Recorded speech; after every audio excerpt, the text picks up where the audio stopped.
Thank you for coming on. Thanks for having me. I'm looking forward to getting into this because there's a lot to talk about. There's so much to unpack. Obviously, with your background, what Max's is now, and where it's sort of headed. But yeah, before we get into it, tell me a bit more about your background so that everyone sort of knows a bit more about who you are and what you're doing. Fair enough. Thanks for having me along. And apologies for it not working out the last time. See, I've done that on camera. That was my fault. Technical issues. So my name's Andy Mills, known as Millsy. Most, if anyone kind of recognises the name or anything, it'll be from when I was working on Max Power magazine. So I started there just before 2000. So I was there for like six years. So right at the kind of height of the magazine. I was features editor by 2003 when we sold the highest selling issue ever, which was our 10-year on top issue. Yeah, so I went from staff writer to feature writer to features editor to editor at large. I think I was made editor at large because for some reason they didn't trust me to be the editor, so they needed to give me a promotion somehow. I think it's because I wasn't corporate enough to probably toe the line, because it was a massive money spinner at that point. Yeah. So they wanted to keep me with the cars and the cruisers, which kind of suited me fine. Yeah, then left there in about 2007, freelanced for other magazines like Redline, Golf Plus, did some trade mags for the industry around like the aftermarket and car audio, and then ended up working with Ford Europe. Did that for a bit, had a little spell in Abu Dhabi working for some magazines, came back and sort of ended up back in Ford, but around 2019, I think it was probably just before the lockdown, me and Dan Anslow, who was one of the other guys that was on Max Power with me back in the day, we were kind of like looking around at the car scene and stuff and going like, you know what, it doesn't seem like much fun. Everyone's a bit too serious. They're all driving like new cars on finance, and like it just didn't feel, it felt like the world had lost its edge a bit. So we just started Max's as a bit of a sideline, doing videos and like web stuff or whatever. Lockdown came, which kind of hampered things a bit, but yeah, but then obviously this resurgence and the reunion show was a big part of that. Was kind of looking at that and thinking, well, this is kind of cool, like all these old cars come out of the woodwork. And then I thought, you know what, sod it, let's make a print magazine go proper old school, and here we are. Yeah. No, I mean, it's definitely making a comeback. So I've not been to the reunion, but I saw they had like a display at Ultimate Stance last year.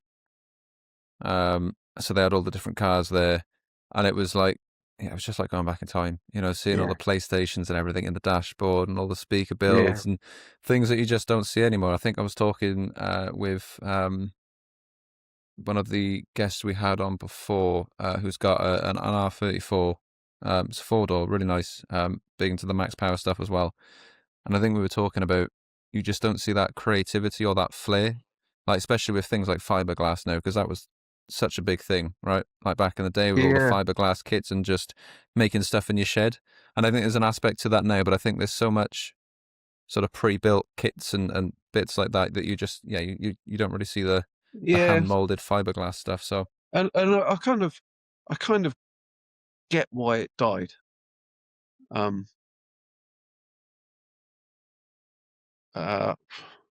You know, there were a lot of young guys getting involved in the scene back when Max Power was at its prime. Certainly Fast and Furious helped get a load more people into the scene. But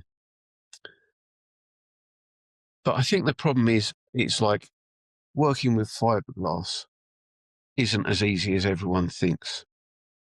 but a lot of people thought it was, and Yeah. like someone would come up to you and say, "Oh, I've built this awesome car," and it's like, I love the intention, I love the design, but like, fuck, that's a bad job. Like, it's like wobbly as hell, it's cracking and stuff like that. And then you get people paying body shops that weren't much better at working with it either, and like or they'd do a good job, but then it's like stuff would crack because it wasn't like, it's not massively strong all the time if it's not done properly. And so I can understand why people would have got a bit burnt by modifying and spent a lot of money and still owe the money, and just go, oh, you know what, I'm just going to get something that's fast out of the box. And I guess at the time those kind of cars were coming out. Like, I often talk about the fact that I remember years ago there was a club called the 200 Plus Club, and it wasn't. It was a pretty exclusive club, and it wasn't for going 200 miles an hour. It was for having over 200 horsepower. And you kind of think, oh, like a Fiesta with a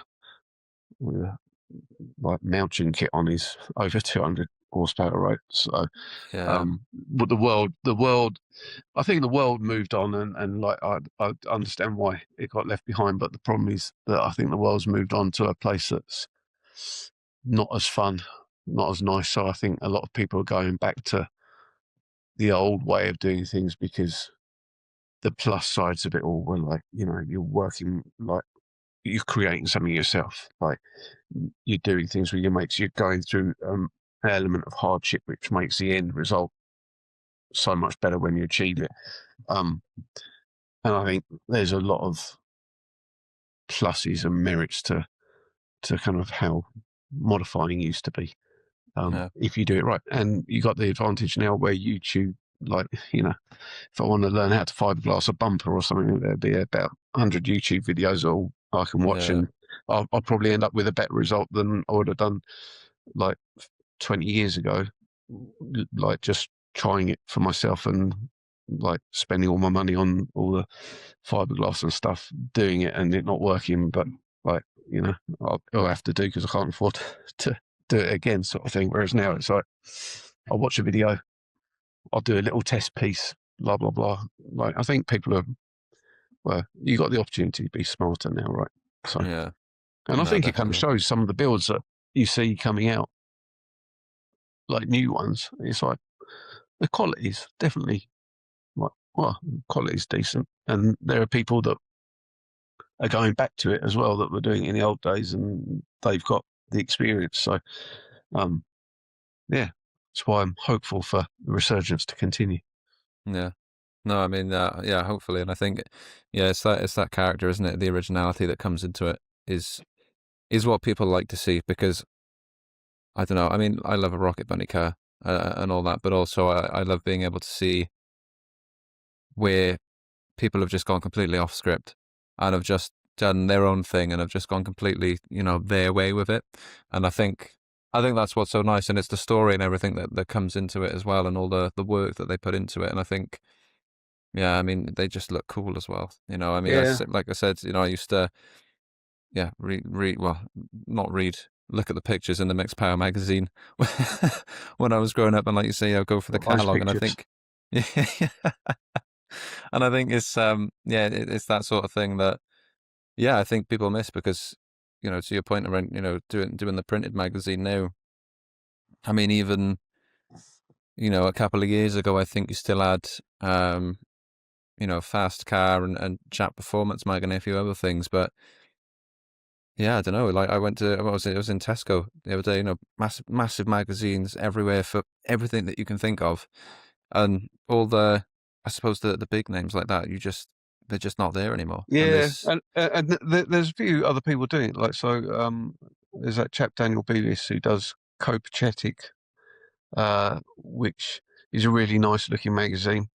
Um, the content's kind of different because I think, um, I don't know, it's almost like a high level sort of thing, I guess. Superfly Autos, Tony and Carmen do one kind of sporadically, which is cool. They're nice people as well. Yeah. And I think Max's is more. I don't know if you're kind of going to put it in a pen. I'd say it's like trying to be the one that's out there doing it and down with the people Right. more. So like, I try and get as many people in the magazine as possible, because well, the scene's nothing without the people, isn't it? And that's why it's called Max's, because it's about the people. Yeah. Max's is what we used to kind of, when we were writing features for Max Power, like Max's is what we'd call people who modified. So, yeah, Nice. but it's cool. Just going back to your point about the originality thing, I also think I kind of agree with you. I love the originality. What I think sometimes happened back in the day, which might have been put people off, was there was originality for originality's sake, which ended up making cars that were not very coherent, but like they had like everything different. And it's like, okay, it's cool, but like it could be anything. Like what I quite like is when you get someone with like a saxo and they're taking some parts from somewhere, some parts from somewhere else, doing a few little touches, making it unique, like you know, and making like having a vision of how it'll all tie in together at the end. And like, there are some cars that are like from front to back completely remodeled and they end up looking brilliant. Yeah. But yeah, yeah, it's just nice seeing how people create stuff, isn't it? Yeah. No, and it's nice, and I think it's the stories that go into it, because we were just catching up with about Aaron. Obviously, I can see Mhm. his Clio's on the magazine back there, and everything that obviously he's been through. So shout out to Aaron, but also the car is amazing. There's so many different bits that he's pulled and fabricated and built himself. And I think that, yeah, I mean, I think that's the part that I think I enjoy the most, especially doing podcasts like these, and it's about sort of, yeah, just the stories that come from that, and the Yeah. passion from it, which is, yeah, I don't know, selfishly quite enjoyable, and I think it's fun to listen to and sort of get into that. Yeah, well, I mean, I guess, yeah, podcast and the features are probably a similar idea, where it's about those stories. I kind of wrote a bit in the debrief at the back of the magazine saying, you know, like I loved all the cars that we featured that issue, like, and I mocked up covers for all of them, and then like had to make a decision, and it was like, well, Aaron's car ticks the boxes from like everything being done, sort of thing. But kind of what tipped it over the edge was like, oh, but like just a story, like Yeah. I want the magazine to inspire people, and I think Aaron's story is pretty inspirational. Oh Um, yeah, hundred so percent. yeah, and even things like, I don't know if you saw the first issue, but um, that was the Dimmer 205. Again, it was like, there's a story there because it's like Dimmer, which is like a name from like when I was reading a magazine, first Dimmer cars were coming out. So I kind of always thought legendary. Yeah. But then, for Dimmer to come back, for Terry to build this 205 that's nothing like a 205, but kind of looks like an old Dimmer kit, but it's just like the car is, if you put two next to each other, you'd realize how it's just a complete redesign. Yeah, through functionality as well, because it was kind of like putting the different engine in meant the bonnet had to be higher, and so it's redesigned all the arches, and it's like stuff like that. You meet a lot of people when you're doing cars that you just like, I, I don't know how they do it. It's like it's Yeah. beyond. Like I work for car magazines because I just can't.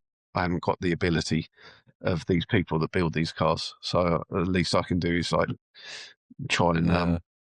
shout about them, give them some publicity, and honour them forever in print. Well, I think that's the thing as well, and I think that's what's so nice about magazines, because if you're featured in a magazine, even if it's just your photography, right? But to have your actual car, as you say, it's physical, and I think that's what's different, and I think that's what makes magazines so special, and the features and everything that goes into them is that it's something that you can have it framing up on the wall, and it's a physical thing that you've got. Whereas, yeah, with everything, obviously you gave a couple of examples of other guys that are doing it, but with everything sort of moving to features on websites, and I tried to do a bit of that a couple of years back and do some build breakdowns in a similar style. I think largely inspired by the days of Max Power, the days of Fast Car, and sort of myself looking through the different images and reading through all the different mods and the stories and everything that's gone into it. You do lose that spark a little bit, I think, because again, a magazine's a magazine, right? Yeah, I also think so I'm not a designer by trade, but obviously I've had to put these magazines together, and I think there's something in that as well, where we were doing like web pages, and it's like, well, you can put some copy and then a picture of a copy and maybe a box of like 3 pictures, but you can't, without a lot of time and investment and technology, you probably can't make it that different to another website that's doing car reviews. Whereas with there's a lot of fun to be had when, like, I've been loving it, like when you've gone out, taken the photos, come back, and then go, right, these are all the photos that I need to try and get in the feature. How am I going to make it work? And playing around with like the layouts and stuff like that, and then they kind of all look different, and I think that adds something to things that magazines can give that other things can't. I mean, you don't really watch too many YouTube car reviews and think, well, that's very different and unique. Like, they all kind of, and magazines to an extent follow a certain way, but I feel like you can be a bit more creative with them. Yeah.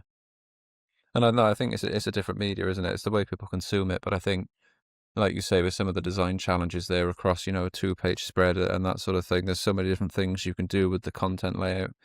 And Again, it's an restrictions art. that you have to work around as well. Like, so like you've got this page split in a spread where it's like, well, you can't really have too much detail in that middle section of the page because it's going to get lost in the middle. Yeah. So yeah, it's fun. I enjoy the challenge. It's brilliant. Yeah. And then like just on the permanency of magazines, like, I mean, we were doing like videos and stuff like that, and it's weird because you kind of almost approach things differently, because you do a video and it's like, okay, you want to make a nice video, you want it to be catchy, and so on. But it feels like you've got your way to success is limited by other people in some ways, where it's like you put it on YouTube and it's like whatever, or Instagram, or the algorithms are going to play a part, and all that kind of stuff. And it's just like, I don't really, I guess magazines was a way of me taking back control and going like, you know what, I'm going to make a magazine, print a load of them, try and sell them, see what happens. And when we were doing videos, it's like you'd create a video and then it's like, it feels like for 2 or 3 days it might get a bunch of hits and people talking about it, and then it's dead and people have moved on, and it feels very temporary. Obviously people can still search it and find it, whatever, but with a magazine it's like, okay, in theory it's the same sort of thing. It's like you get a magazine, you read it, and then it's dead. But it's like, it might be dead, but it hasn't gone away, and you'll notice it again and you'll pick it up and you might look at something, or like, I don't know, even like putting them in your bag to go on holiday or something. It's like, there's something nice about just having a magazine to look forward to reading, and you can look at the contents and go, okay, I've got all that to look forward to. So I'll just read this feature now, and I'll read that one later on, or I'll look at the pictures a bit more closely in that show report later on. So I don't know. I just feel like they give you more. Yeah, no, 100%. And I like the point you made about the holiday, because anytime I go on holiday, the first thing I do is it's sort of like a treat to myself. Is like I'm going to go to the newsagents and see what car mags are on Yeah, display and pick one up. And yeah, it's funny. It's funny that you've said that. I think there's probably quite a lot of people that treat it, yeah, the same sort of way as well. It's like a nice little treat on a holiday. There we are. yeah. Well, I mean, for a lot of people who don't read books, and just kind of consume everything online. I mean, a magazine now is like a book almost. Like, Yeah, and it certainly feels like I put as many words into it as a as a book. But yeah, and like books are always that other holiday thing, aren't they? You know, I'm going to buy a book and lounge around the pool and read it, and it's like, yeah, well, it used to be until you have kids, and then it's like, yeah. It's chaos. yeah, and I've just got to stop them from drowning or swallowing the world's reserve of ice cream or something. Yeah, no, that sounds about right. But no, I mean it's interesting. So you said about some of the challenges, and I like what you said about obviously in the middle of the scene, because again, I used to like taking the posters out of the magazines and having them up on the wall, and I think that was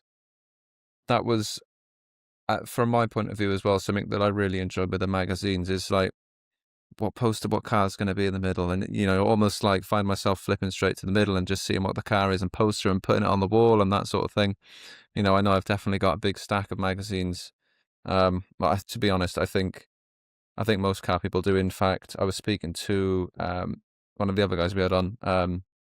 His name's Dan. He's got a Cosworth build, um, Focus RS. He's massive into his Fords, and I think he's building a Fiesta RS Turbo.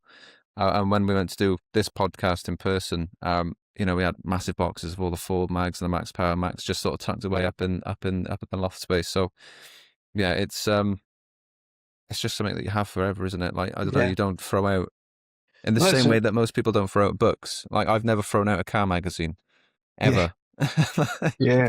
They just get relegated to lofts. Um, it's interesting what you said about the like looking for the posters on the centre page. I mean, I guess that's one of the things I kind of remember doing when I subscribed to Max Power before I worked there, and it's like, because it felt like they were the authority, and it's like it would come through my letterbox, and I'd be like, oh, look at the car on cover. I've got to find out what that's all about, because if they've Yeah, put it on the cover, it must be like pretty awesome, right? Which I guess is why people ended up always wanting their car on the cover, because it was like the ultimate like thumbs up from the authority on the matter. yeah.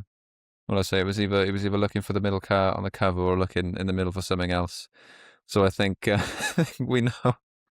But yeah, no, I think it's just yeah, it's nice, and I love what you're doing with bringing the magazine back, because again, it's yeah, it's just a physical thing, which I think just holds so much more value, like we've already said. But yeah, in terms of some of the other challenges, so you said about the scene, but what are the other sort of main challenges that you've got if you're doing something like this? And I suppose comparing it to your time at Max Power and the sort of the challenges and how they contrast, and maybe what's different from doing it then from doing it now potentially.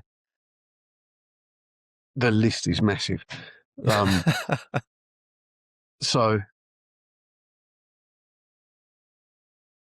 so obviously at Max Power at its height, I think we had an editorial team of like 17 people. So that was like Oh, about 4 designers, um, five, well, like 4 feature writers, 3 product guys. Um, it was like like 2 sub-editors.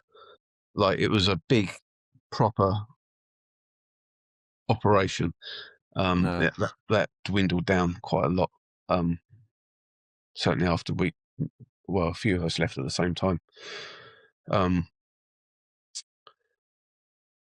the advantages of working there was everyone wanted to be in it.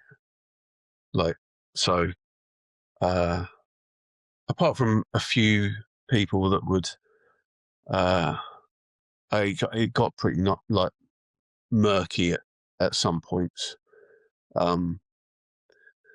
where you'd find this guy who's got a nice car, and you go, oh, can we feature it, and then you'd have like maybe a bit of a battle about, or not battle, but they'd be like, oh, yeah, you can have it if it's on the cover, and you'd go like, well, like we really want your car because it's really good, but we've got cars that we'll think probably like be better cover Yeah. cars. And they go, well, Fast Car have offered me a cover, and it's like, but you want to put his car in your magazine, so it's like that was a battle. And then at some point, and we definitely didn't start this, or certainly I didn't. Like, I don't know if what other team members were talking about, but as far as I'm aware, it was like a no-go and something we shouldn't do, was talking to companies to say, look, there's this guy, we want to feature his car on the cover, but he wants a new set of 20-inch wheels. Can you supply some wheels for him? Right. Okay. And one of our competitors, I think, was quite good at doing that. There was only one time, I think, I remember talking to the editor and saying, look, we're in danger of losing this car and it should be in max power. Yeah. Can we do something?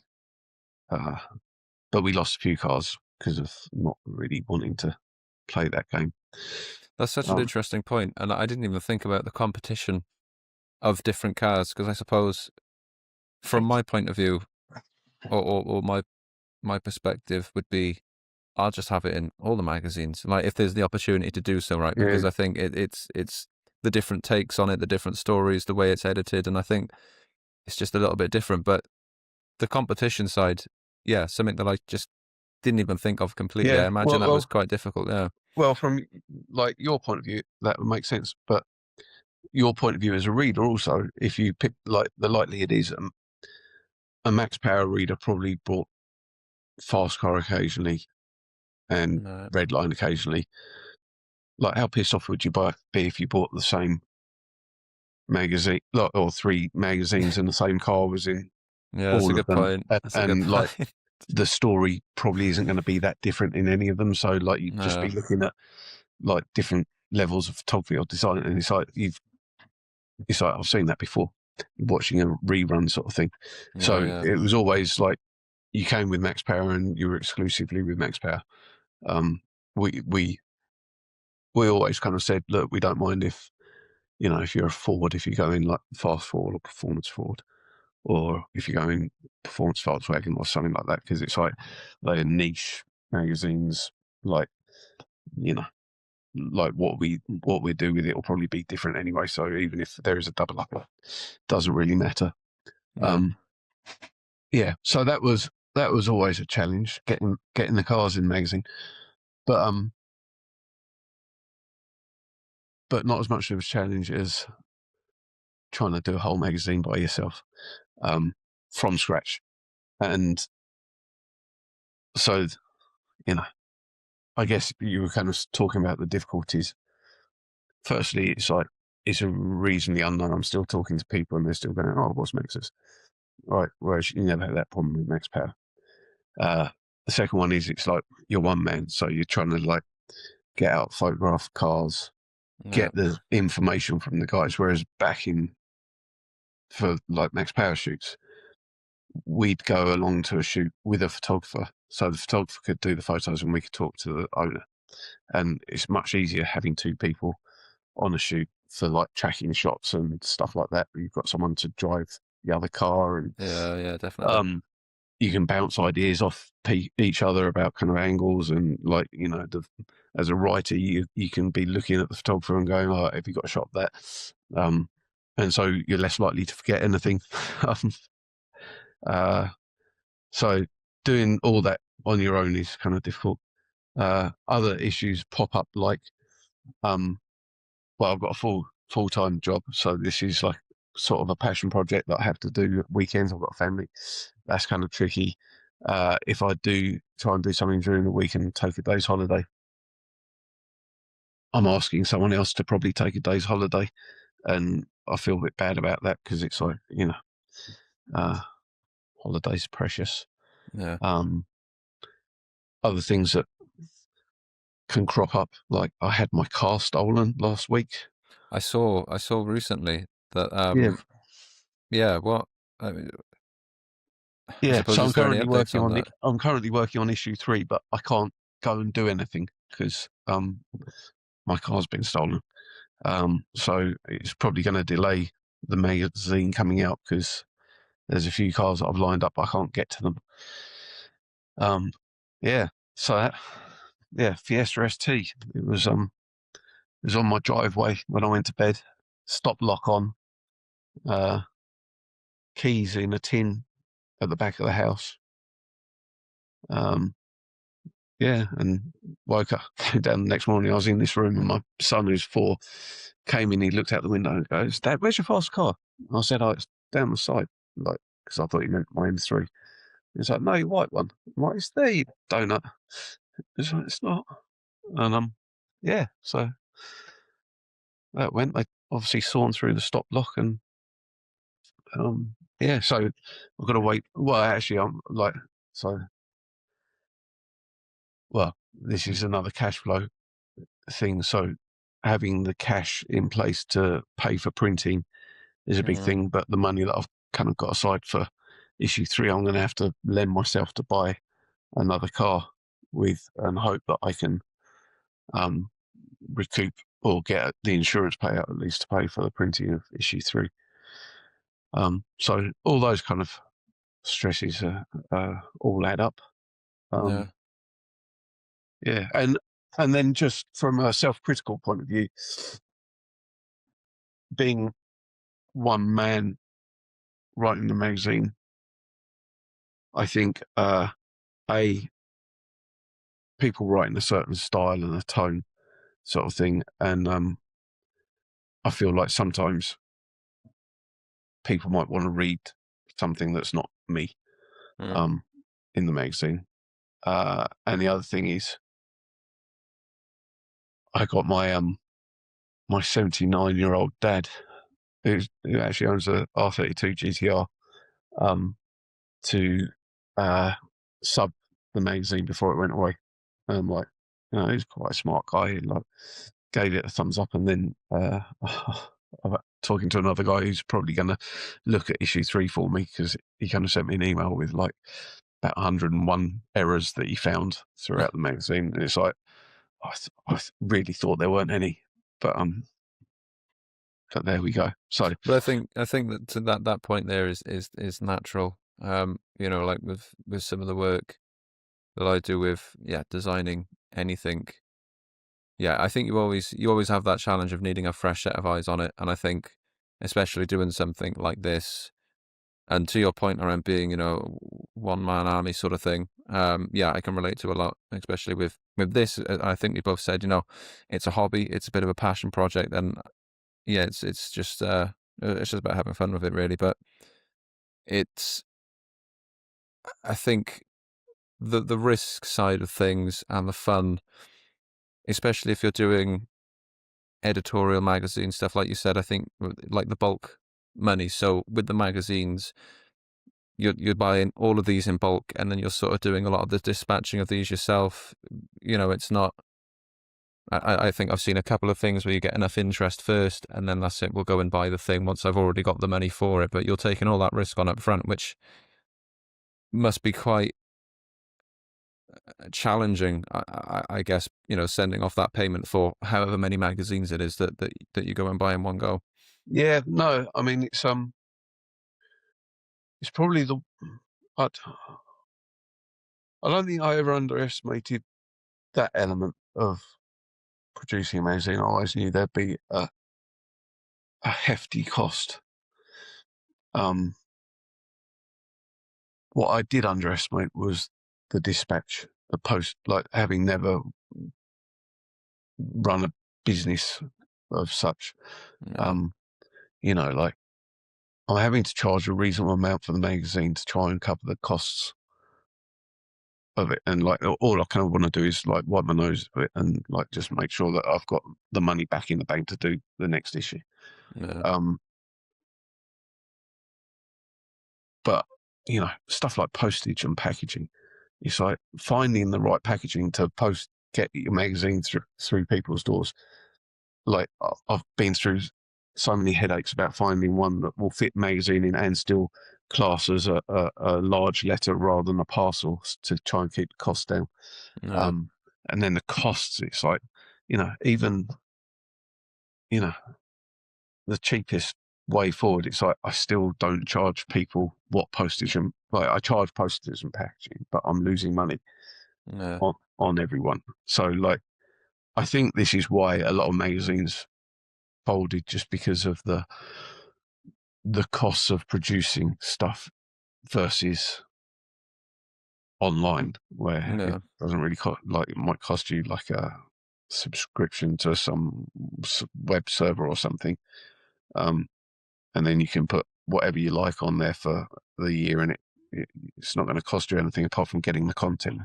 Whereas with magazines, it's very much like you're paying for everything physical, and that's pretty painful. It also makes the room a bit messy because I've currently got I've still got boxes of issue 2 No. ready to go out. Yeah, like different sorts of envelopes in case people want to order 2 issues or whatever. So I've got a stronger thing. And then like I've kind of been wanting to give people stickers and stuff, so I'm like putting free stickers in there, and that's like not cheap either. So yeah, the cost is I'm a, I'm a blooming idiot, really. Like, I should just do Yeah. online stuff, but But I think it's the passion behind it as well, and I suppose what what's next then for Max. So obviously you said you've got issue 3 on the way, but that's going to be a little bit delayed. But what's the, I don't know, is there an end goal or something that you've got in mind in terms of any sort of metrics or any sort of, a monthly magazine or anything like yeah, that? Or is it just sort of enjoy it and see where it goes at the minute? that's a good question. I mean,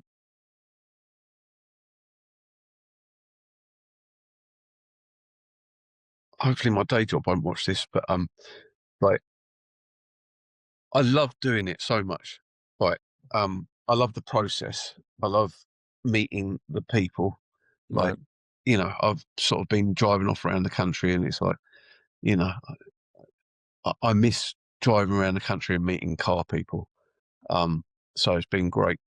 And the feeling, and you probably get this with like podcasters, especially if you're going out and doing stuff. It's like the feeling of coming back from something and going, yeah, I nailed that. Like I got some Yeah. really good content. I can't wait to put this all together in a magazine or whatever. I love it. Um, the catch-22 I have is obviously I need a day job. What if I had all the time to devote to Max's, then I would get a bit sharper at talking to companies about advertising in it, because Right. I rarely do, because I just don't have the time. I would probably build some online presence more, because at the moment I've kind of got Instagram and we've got Facebook, and it's like I do things sporadically, but it's like, the algorithms don't like that, do they? They like you to like constant churn of stuff. Yeah. Um, and then I was kind of thinking, I was thinking about doing more YouTube videos, because, or just because they can pay. Um, if you start doing well, and then it's like, well, if I could get money from there to do the magazine, like, which seems really like a perverse logic, doesn't it? It's like, well, why don't you just do the YouTube and forget the magazine? But it's like, I don't know. I want to keep doing the magazine. So, in a dream world, it'd be like Max's would be a brand, and it like that was self-sufficient and could sustain me Yeah. doing it, and I could get some help from some other people. It'd be great to have. The magazine should always be at the center of everything, but like I would like to do a lot of peripheral stuff around it. Um, so, but who knows what will happen? Yeah. Someone might And come and steal all my magazines next on my computer. So, Well, let's hope not. But yeah, I mean, in I don't know. I mean, obviously, you know, that that alone is yeah really difficult to sort of deal with. And obviously quite sensitive as well. But what I mean, you said this is a week ago, so in terms of anything now that, you know, is there a light at the end of the tunnel for this, or is it what for the just car? waiting on it? Yeah, is it like waiting on Uh, insurance, or is it? well, hopefully the insurance will pay out a reasonable sum. I mean, I bought the car quite cheap because it was on the register, so I think I paid about 4 or 5 years ago. I paid like 4.5 grand for it. No, Um, but it was like pretty low mileage, and it was a minor knock on the front, and the car had been perfect since I owned it. Apart from bizarrely being slightly damp inside in the morning sometimes, like I think there must have been a seal leak somewhere. right, Um, but yeah, I mean, I've come to terms with the fact that that's probably in pieces now, um, and I'm not going to see it again. So I've actually made an agreement with a guy to buy his car. Uh, but because he's down in Western-super-Mare, I've booked an AA inspection just to check that it's not a no, complete lemon, which I've never done before. So I'll be interested to see how that pans out. But yeah, so that's a Fiesta ST again because I'm stupid like that. So I get one stolen, buy another one. well, hopefully not. But yeah, it's a shame, and I think I don't know. It's the problem. So obviously you said like the keys, um, they didn't touch the keys, and the keys were just still No, kept the in the keys house. were like I stored them in a tin at the back of the house, and the car's on the driveway. My son actually woke up about 3 o'clock in the morning and came into our room. I stayed asleep with my wife, put him back to bed, and she heard a whirring noise. But we live near a train line, so she thought it was just them doing work on the train line. But obviously, one of our neighbours had a door camera as well, and at 3 o'clock in the morning, they saw lights on their driveway. So that whirring noise was obviously them with some sort of circular saw cutting off the stop lock. Um, No, and I found my parcel shelf in the hedge a few days later. Uh, so I guess I've gone in through the boot or something. no, that's awful. Well, yeah, sorry to hear that, and hopefully, yeah, it'll be you can get the next one sorted and touch Yeah, wood. get Yeah. back out there. Yeah, Yeah, I and mean, get I finishing. mean, I could take the M3 with me to do shoots, but um, so I don't know. Sometimes you just need to drive up a curb, or um, yeah, Yeah, not yeah, be or leave the be an car M3. slightly somewhere slightly dodgy, and I'd rather not leave the M3. Yeah. So Yeah. talk to me about the M3 then. So that's the what year, what It's an spec? E46 M3. Um, I bought it in about 2010, so I've had it freaking ages. Um, and must have been about 4 or 5 years ago. Uh, like it was silver, and every panel needed some paint apart from the roof. So No, I had it all resprayed in Porsche Ruby Stone red. It's on coilovers and big brake kit, and um, a few little touches like the side skirts, no, regal ones, and little carbon lip spoiler on the boot lid rather than a ducktail, which everyone seems to go for. Um, and it is actually a really usable car. yeah, So I mean, I drive to shows and events and take it out, or sometimes if I'm going to the shops, I take it and stuff like that. So it's a really usable car. But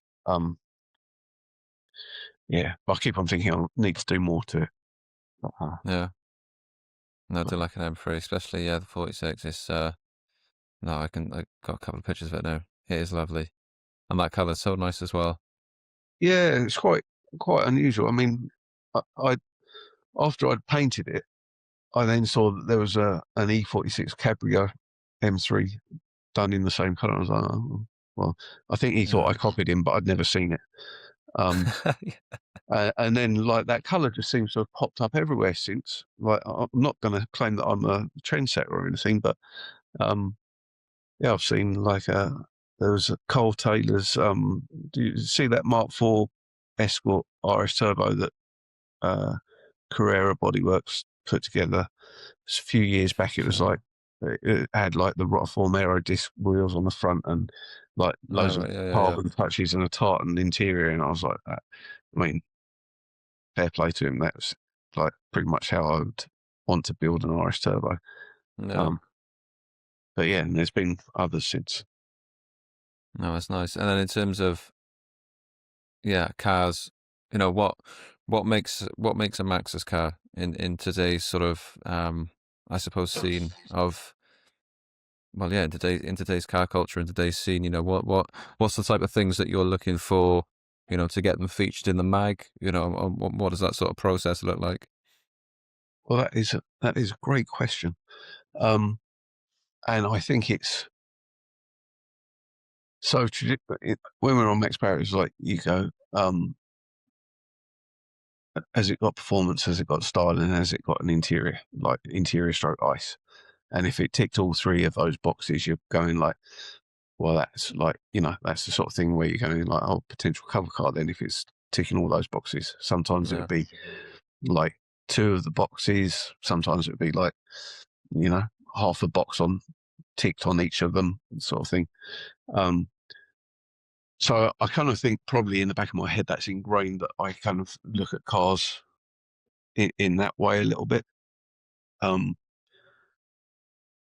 But I also think there's like, what, sometimes there's just like, that's a cool car. Like, so in the current issue, there's a guy called Pedge who had a Mark II Jetta Coupe, and I don't think we would have ever featured it in Max Power. But it's like, you know what, I'm the boss, so I can make the decisions now. And it's like, well, I've always quite liked Jettas, and I love the Mark II Golf shape anyway. It had performance because it had the 1.8 turbo swap. There's a bit of a story behind it. It looked cool. Had a roll cage and some like rare seats and stuff like that. So it's like, in my book, that's like, well, it's kind of ticked the boxes, but mainly I just really like it. No.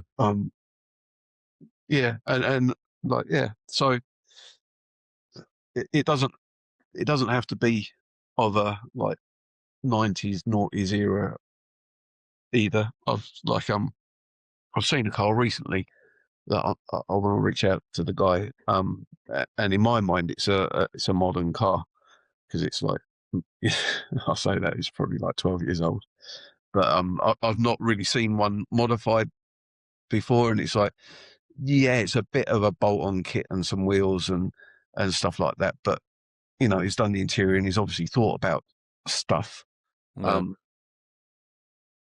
Yeah, and I think sometimes you can tell whether there's a story behind a car when you look at it. It's like you can like, you can almost imagine what's gone into the creation of that car, and then that piques your interest, and it's like, well, actually, if a car piques your interest, then that's probably a pretty good sign that it's a possible feature car. Yeah, it's like, I think every car that we've featured so far has really just, yeah, I mean, in this issue, it's like, well, you got Aaron's Clio that we've talked about, obviously. Brett's R34 Skyline, which is, I think there's also an element of achievableness, and I'm not saying his car's that achievable, but it's not a GTR, it's a GTT, but he's got a GTR plus power and looks great. We've got Mike's Corsa, which is like the Max Power Corsa, so it's kind of like, there's cars that kind of are part of the reunion thing, and it's like, well, they're all feature cars really, aren't they, because like they're interesting. And nice story behind that. Mark II Jester that we talked about, Dolux Supra, and it's like, obviously there's that legendary bit of Doluckness and guy was really nice, and it's like, well, it's just a cool car, and I've not seen it featured anywhere, so Yeah. why not? And then the 106, which was kind of ticks the boxes for a feature, because it's like, it looks cool on the outside. It had some bit of interior stuff. It's a GTI, so fine. It's got some performance, but again, that one was like talking to the guy that owns it, and it's like, well, I've had this for like, this is its second coming. It was like, I had this when I was a young guy, and then it's been stored on my parents' or like driveways, and my daughter ended up convincing me to get it back on the road, and like I did, and it just so happened the whole reunion thing was kind of kicking off, and I timed that pretty well. So, Yeah. like, nice stories. And is there one standout story? And I suppose you could do one for your time at Max Power, but also Max's, like one standout story that, yeah, is your favorite, that's, just stayed with you for, even all the time that you were at Max Power, or even more recently in terms of that built not bought, and something that's really, I don't know. Yeah, I mean, I would say, like, there's probably loads in the Max Power era, but like probably a lot of the time the stories are about the stories of the shoot and stuff, rather Right. than the stories of the cars, because obviously they were like, at that point it was like, well, we're just doing new stuff, so like, you just like, I'm building a new car because this is what everyone's doing at the moment, so you'd just be talking about the car really, and like, they might have a bit of story behind them. I mean, I can remember plenty of good times and good shoots, and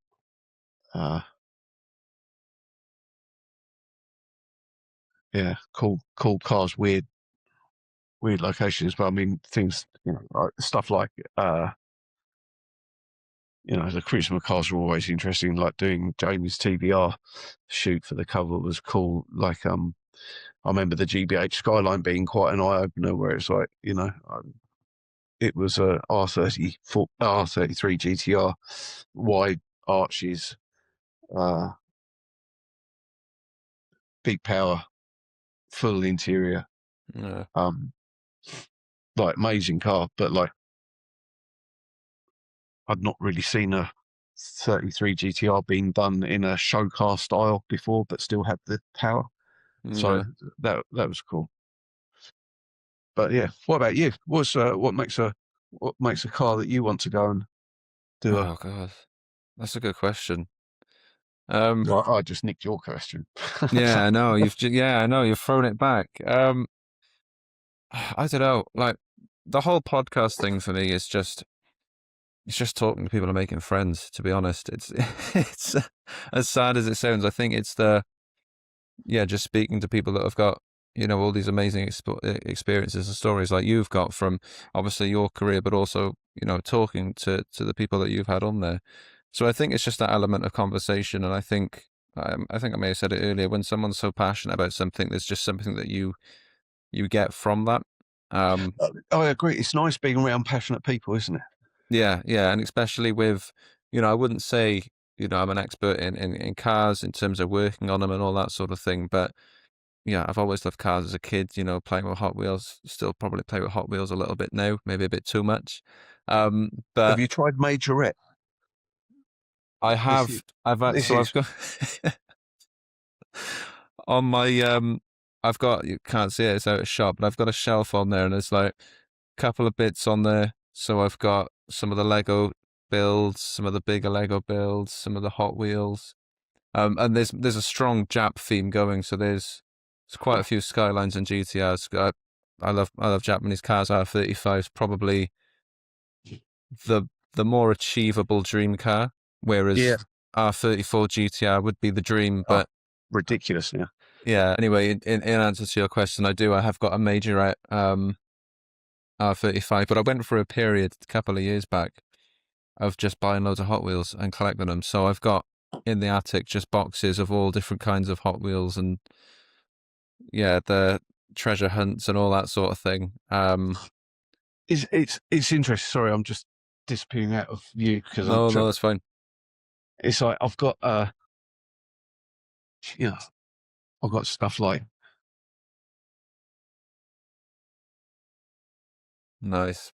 these old ones that are like that I kind of got in America when I was doing shoots back in the Max Power days.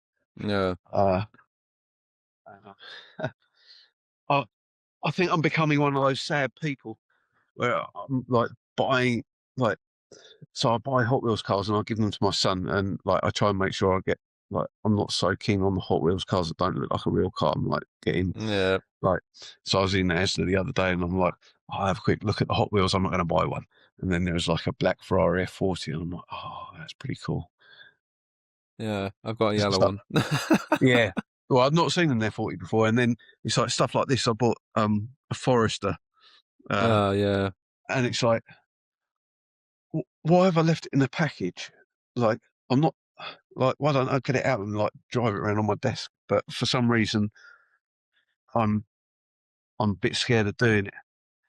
yeah. Uh, I yeah, think it's but just that. I mean, it's the only way I'm going to ever own an F40, even if it is just a small 1/64 scale. So yeah, yeah, there's yeah. that I mean part that of it. like I'm not a big supercar fan, uh, but an F40 ticks like just does something for me. So Yeah. I've So got I've got one that I've had.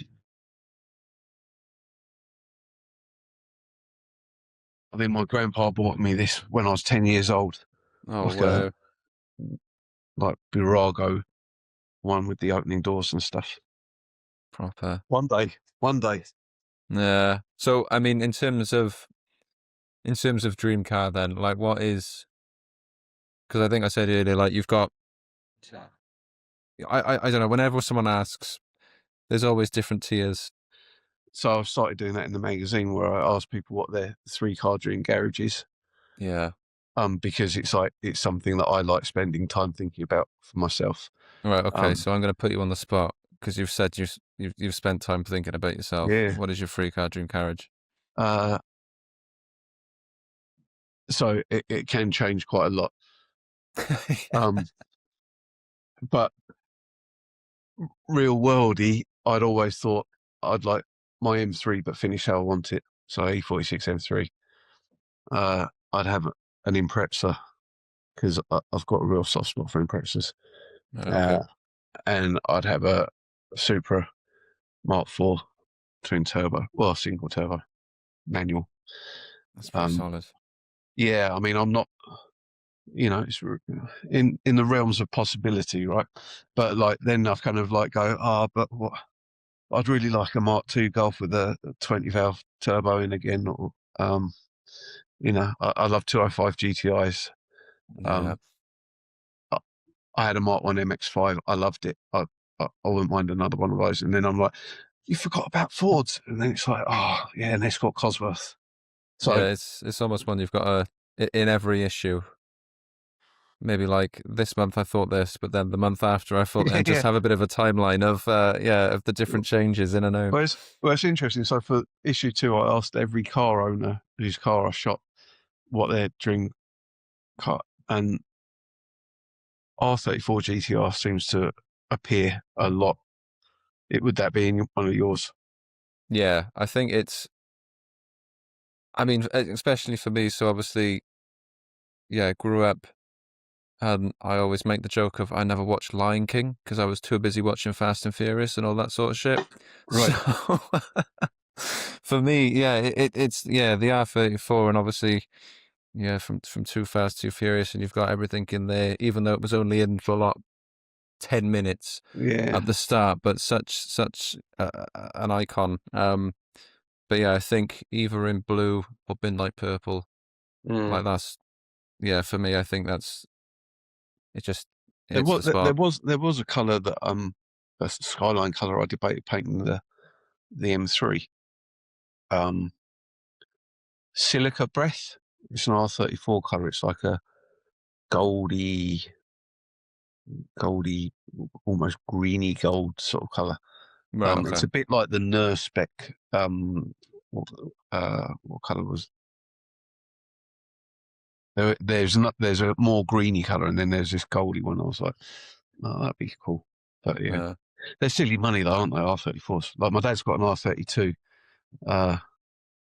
in miscellaneous blue. But it's not Bayside blue, but it's not a factory colour. Like I don't know what blue it is, Yeah.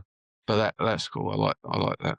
Well, I yeah, like, and I suppose in terms of like a lot of like so as say I grew up and there was like the Celicas and the S13s, the S14s and that sort of thing, but cars like that, which I suppose at the time, yeah, would have been quite popular in the magazines, are just so rare now. I mean, if you want an S13 that's decent and hasn't been chopped to pieces, it's a lot of money.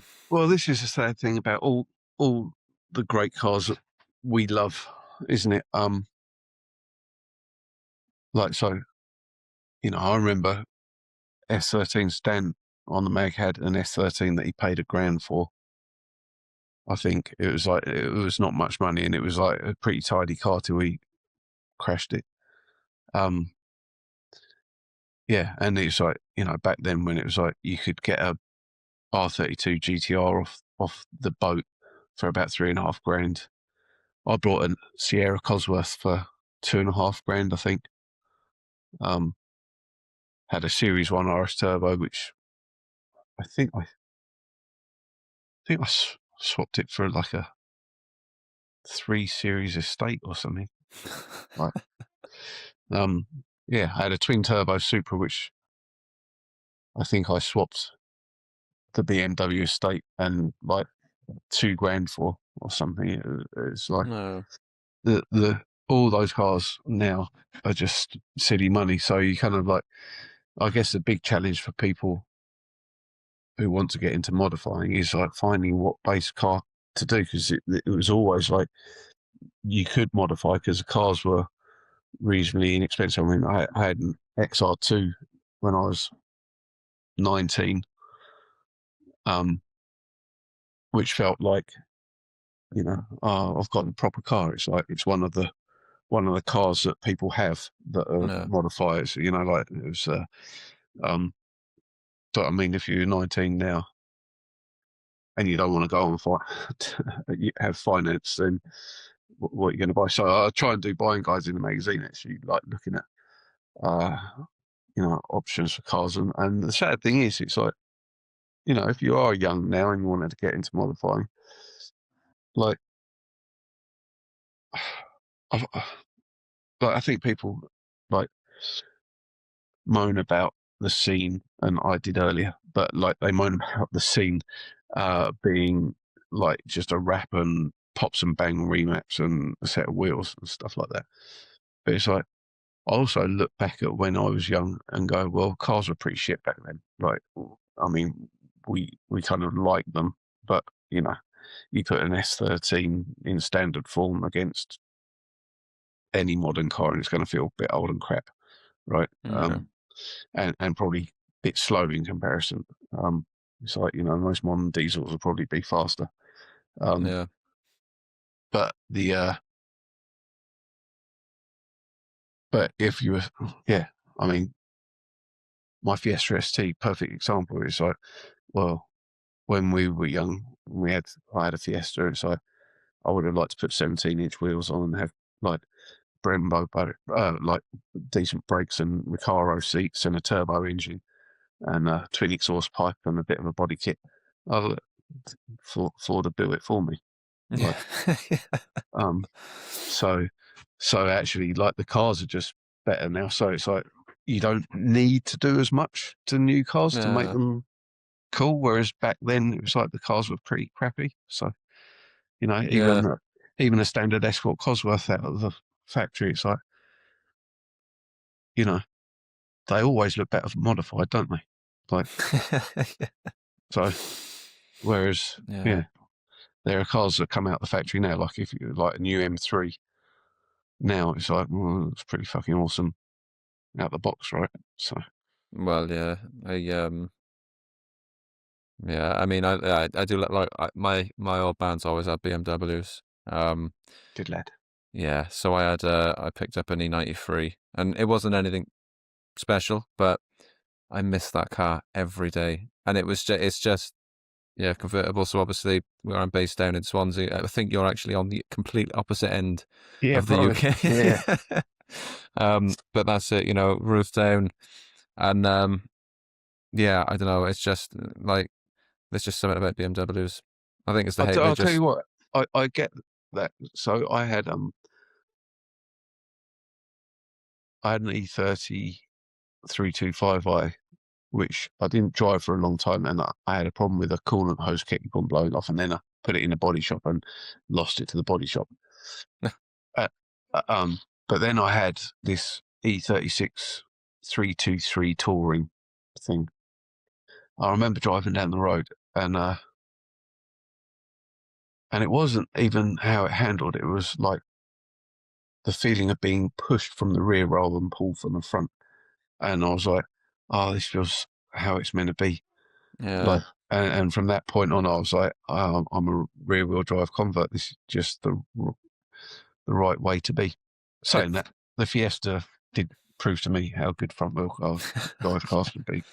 but it is such a difference in it, especially if you're not used to it. So yeah, my first car was the Yaris T Sport, so front wheel drive, really light, and then I went from that to the Beamer. I had that. I mean, that was a piece. That car. That was. I think I was lucky on a 13. I paid like 700 quid for it, and it lasted 4 or 5 years. To be fair, so it Oh did wow, well. yeah, It that's did value really for well. money. That is. Yeah.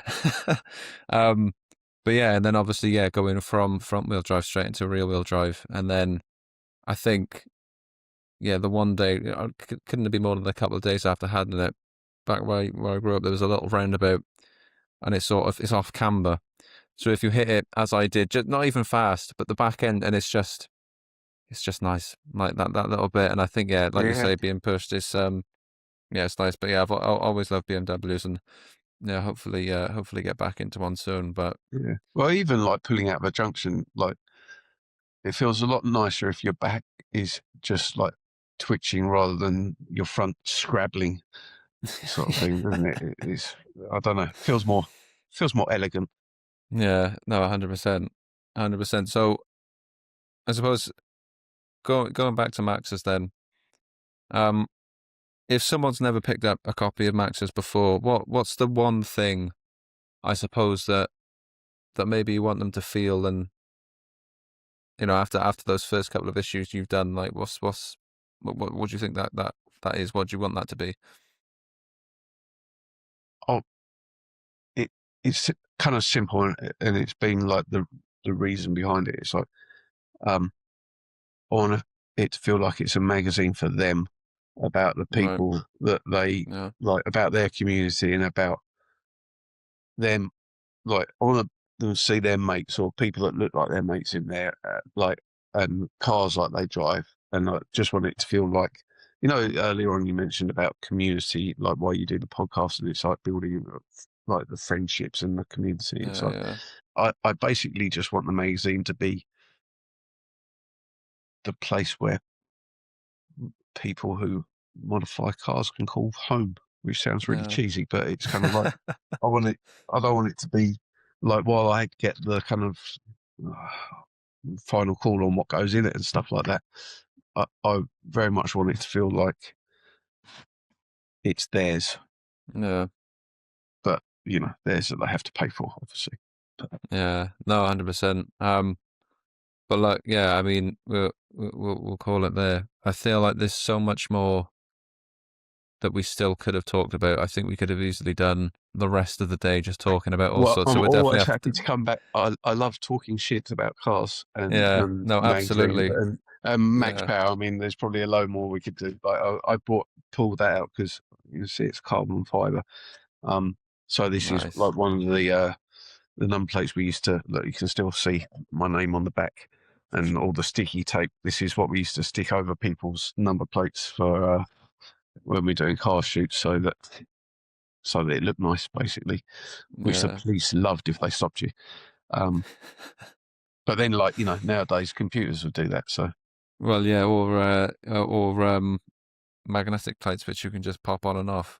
Well, So yeah, you think that. It depends on what sort of bumper you got. I took my M3's bumper off because I bought some of those, and it's like there's nowhere to put the magnets behind there to get anywhere near the front of the bumper. So that's a shame. yeah, bit of a nightmare. But before we wrap up, tell everyone where they can get Max's, all his socials, where can people go and support and pick up a copy.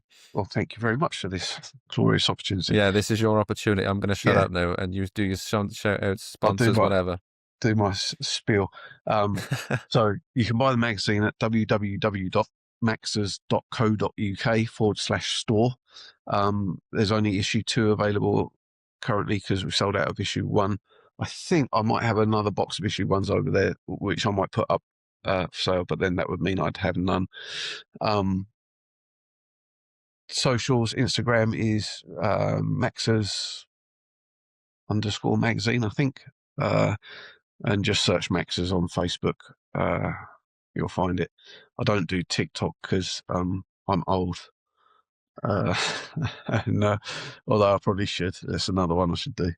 YouTube channel is just Maxes. We've got a fair number of subscribers, and I will do more YouTube videos at some point. Although I don't really like seeing myself on film.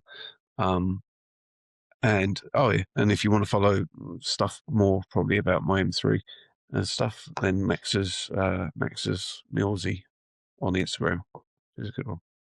Yeah, nice one. Well, look, thank you very much. It's been a pleasure. We'll Well, definitely thank have you. you back, and yeah, I can't wait to see. I can't wait to see issue 3.